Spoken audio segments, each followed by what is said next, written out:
Okay, welcome. My name is John Golden. I'm President and CEO of Huthwaite, and I'm delighted today to be here with Neil Rackham, who is indeed the founder of Huthwaite, the author of Spin Selling, and one of the most sought after sales consultants and speakers in the world today. So welcome, Neil. Thank you. Thank you very much. And congratulations on your recent doctorate that was awarded to you about a month ago, I think.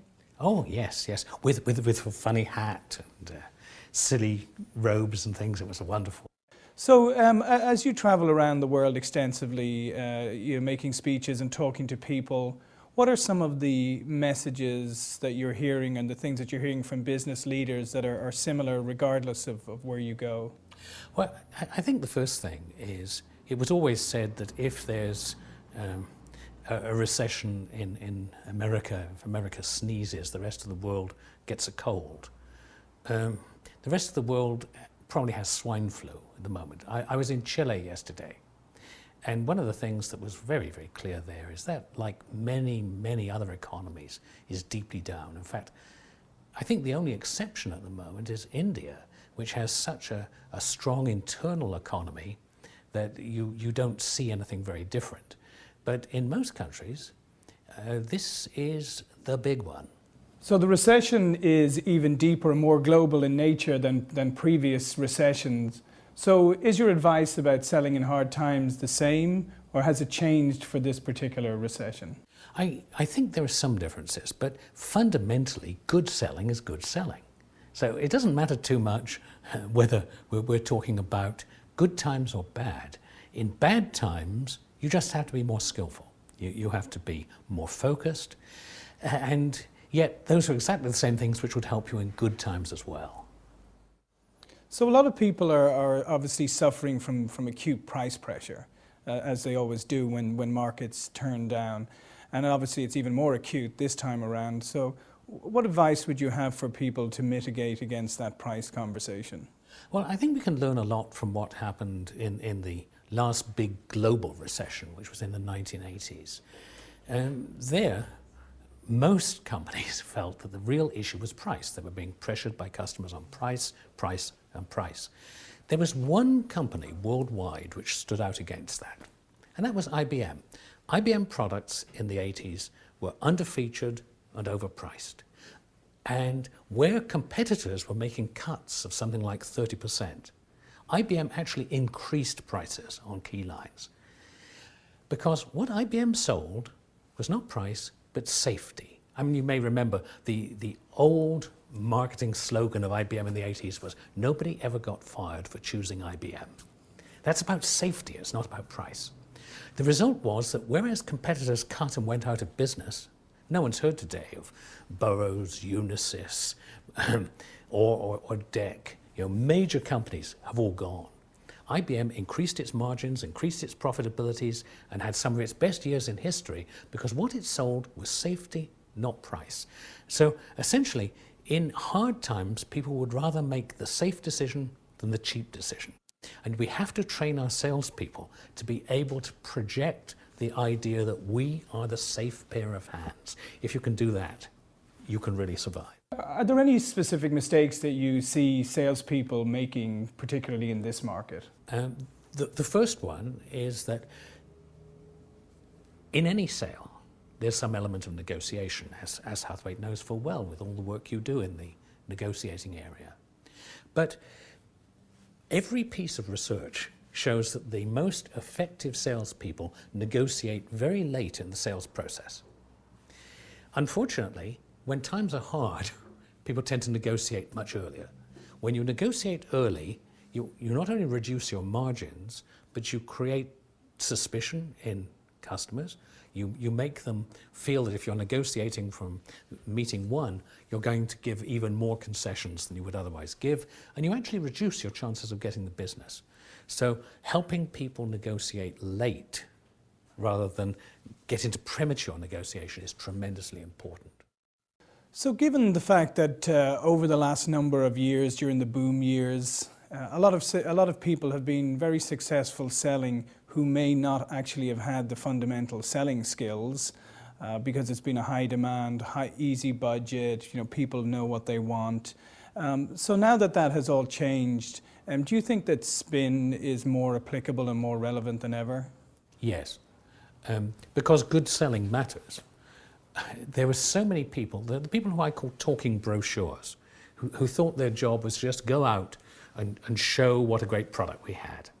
Those people succeeded moderately, not really well, but moderately when times were good, because there were customers ready to buy and they could cream off some of those customers. But now we live in times where unless the salesperson can create a lot of customer value, the customer's not going to buy. Then that takes skill. And salespeople without skill are dying like flies right now. And the hardest thing for most companies is to find good salespeople who can handle these hard times as smoothly as they handle the good times. So it's always very tempting when there's a downturn in the market for people to sit around and just wait for the market to turn again and think that, okay, when the market turns, everything will go back to normal and I'll be okay. But history has taught us that when markets go through a convulsion and a cycle like this, they come out very different from how they were before. So what impact do you think that's going to have on the salesperson of the future? Mm-hmm. I think there are two things. One is this recession is not just going to go away. All the indicators I see as I travel around the world is it's at the least going to be a slow recovery and a rather long recovery. But the other thing, that you start off saying, people can't just sit around. But I think in that, there's one of the mistakes people make when times are hard. And that is, when times are hard, people get active, they get energetic, they knock on more doors, they try to open up more opportunities. It seems the right thing to do. But the evidence is that that's not what the best people do. That the people who are most successful are the ones who focus. In fact, I have a rule, and my rule would be this. If you wouldn't chase a piece of business in good times, never chase it in bad times.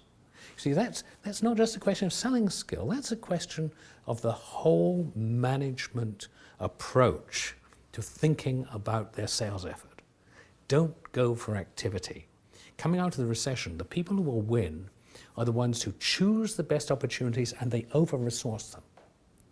If you can get people doing that, it will help them move out of these recessive times.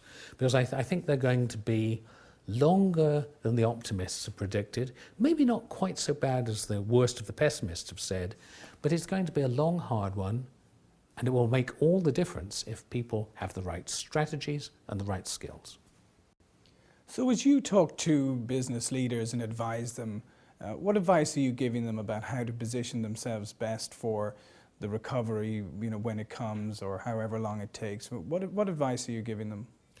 I think the first piece of advice is now is probably the best time for the last 20 years for recruiting good people. You're not going to make a great boom in sales right now, but if you've got pockets deep enough to ride it, now's the best time to get talented and creative people. They're more mobile than ever before. They can be attracted in, and the price premium isn't anything like as high as it used to be. So staff up with good people would be my first piece of advice. After all, sales is unique, In almost any other area, a top performer may perform 5% better or 10% better than an average performer. In the average major sales force, the top performer, the top 10%, are outselling the bottom 10% by a factor that nearly always exceeds 3 to 1. If you can get more of that top 10% into your sales force, it's a very good growth strategy for getting out. Now's a good time to employ it. The other thing is, redeploy your resources. Look hard at the kind of business you want to win. Get marketing and sales to work together to identify where are the segments where we could really make an inroad. What are the individual opportunities we should chase? If you can do that, you can do very well climbing out of this recession faster than your competitors will ever do. So if there was one area that you would have sales leaders really focus on right now, what area would that be? I think the first thing is it takes a cool head. A sales leader cannot panic. One of the things which tends to happen is when there's panic at a senior management level, it's amazing how that transmits itself down to customers. Sales managers become more anxious. They pressure their salespeople more, salespeople pressure customers, and the whole thing cascades. Remember that I was saying earlier, selling safety is much more important than selling price. How does a salesperson make a customer feel this is a safe decision? It's more than anything a matter of confidence. Helping the customer feel we know where we're going, we're steady, we're professional, we're not panicking. So if I had one piece of advice to give senior management, it would be make in your behavior and the behavior of sales managers, make it clear that we are riding this one out by thought, by strategy, and not just by panic and by activity. So as a behavioral psychologist, I mean, you know how people operate and the way they think and behave, both buyers and sellers. So what would be your advice for somebody trying to make their next big sale and alternatively somebody looking to make their next big purchase? I'd say in each case, the crucial thing today is that there's been a transformation which the recession has rather overlaid so we don't notice how big the transformation was. The role of the salesperson's fundamentally changed. And it's not changed in a way that matches the changes in purchasing. Purchasing has become unimaginably more focused, more professional in the last 10 or 15 years. Sales still has a way to go. Purchasers are demanding, quite rightly, salespeople who don't waste their time. Salespeople who've got something useful to say. In other words, salespeople who can create customer value. We live in an era where the products don't cut it. Your product isn't sufficiently different from that of your competitors to just get the business for you. The salesperson adds as much value and sometimes more value than the product. So the advice I would give to salespeople is understand that you are a value creator, not a value communicator. Develop with customers a deep understanding of their problems and issues. And of course, as Huthwaite's research and other research over the last 40 years has shown over and over and over again, down at that tactical level, you do it by asking good questions to really understand customers. Because selling today is not about persuasion, it's about understanding. So Neil, would you still recommend sales as a good career for people to get into? Well, I think it is for a couple of reasons. If you'd asked me 15 or 20 years ago, in fact, many young, ambitious MBAs used to ask me that when I was teaching on MBA programs, should I go into sales? I'd say no. Go into finance, go into marketing, because those were the people who were making the impact. But there has been a fundamental change in what makes impact in terms of a company's growth. 20 years ago, a company used to grow by becoming more efficient internally. It was the era of efficiency. You'd introduce processes, you'd slim it down, you'd bring in quality. But all those things have been done. So then we entered the era of acquisition, where CEOs grew by acquiring another company. So if you acquire a company half your size, your sales have gone up 50%. And so acquisition became the way to be a rock star CEO. Well, there's no capital for acquisition now, and many people are very skeptical about it. So now we're entering the era of organic growth. And companies are growing by working to take business from their competitors, bringing marketing and sales together. And that means that marketing and sales have become very important functions. In the last year, I've had 3 firms of major headhunters come to me and ask if I could recommend a CEO for a Fortune 500 company who has a background in sales. That's not happened to me before. So I think we're entering a new era where sales and marketing become the way in which companies are going to grow. And so few senior executives know enough about selling. And I think there's a wonderful career opportunity for smart, ambitious people in sales today. So in conclusion, what's the final piece of advice that you would have for people out there who are desperately looking for some nuggets of wisdom as they wait for this market to turn around? Mm-hmm. I think I'd put it very simply, over-resource your best opportunities. You get no prize for coming in second.